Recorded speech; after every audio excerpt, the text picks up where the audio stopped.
The second pro tip is know what you're working with. So again, you've got your team, you've got them put together.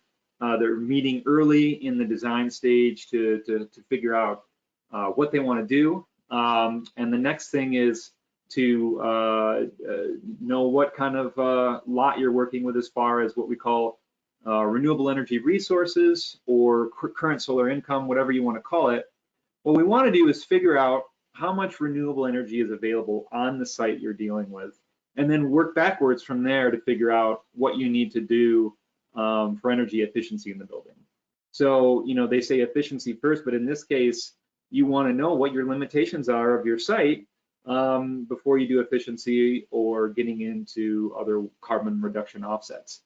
So obviously, if you haven't chosen a site yet with a client and it's a new build, you certainly can use this as one of your ways to do this. So obviously, when people are picking a site for a home or a building, it's all about the location, and we get that.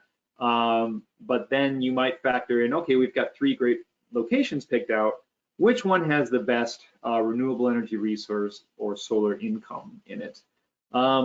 If you've got your site locked in, well then great, you can assess it now and figure out where best to place renewable resources on the site. If you're doing a renovation, you're obviously much more limited, but it's still good to have this information to know what you need to get your renovation efficiency targets to.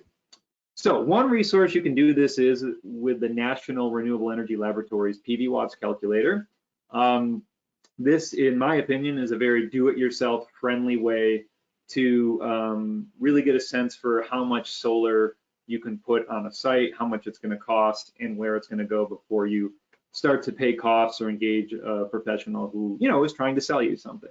You know, make an informed decision yourself. So when you get into there, you put in the address of the site, and then it's going to tell you, you know, what kind of modules do you have, what kind of array size do you have, and again, you can click on each of those information tabs there, and it gives you more information on how to determine that. And once you do it, you know, once you go through it for a couple times, it's, you know, pretty easy to understand. Some of it gets into big complexities, but you can get the basics down pretty much.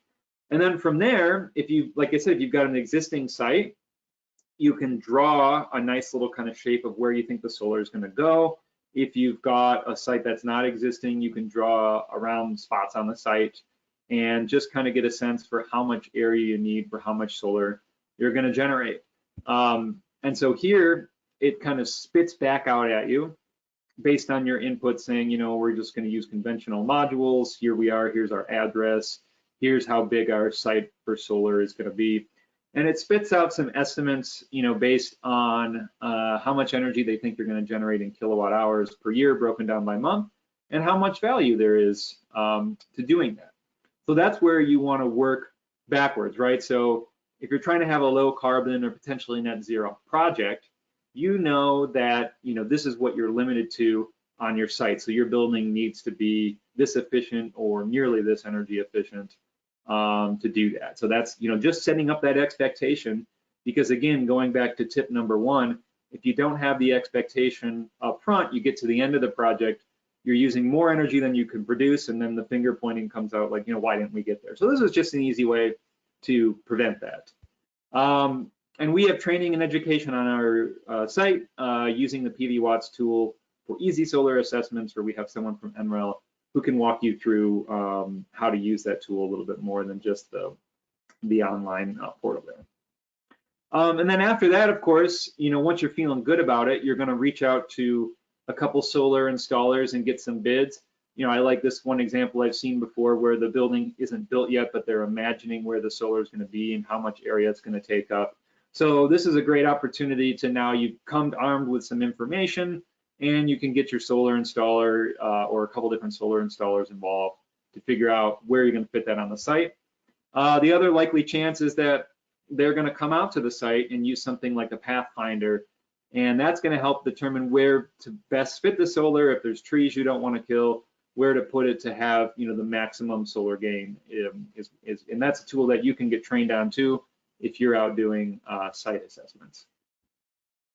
So here's an example of a project, again, that maximized where the solar is going to be. They haven't added it on yet, but built it, ready to put that solar on. Moving on, just solar resources. The next most well-known renewable resource is geothermal, or AKA ground source heat pump systems.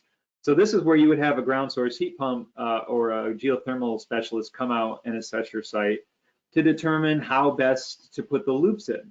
If you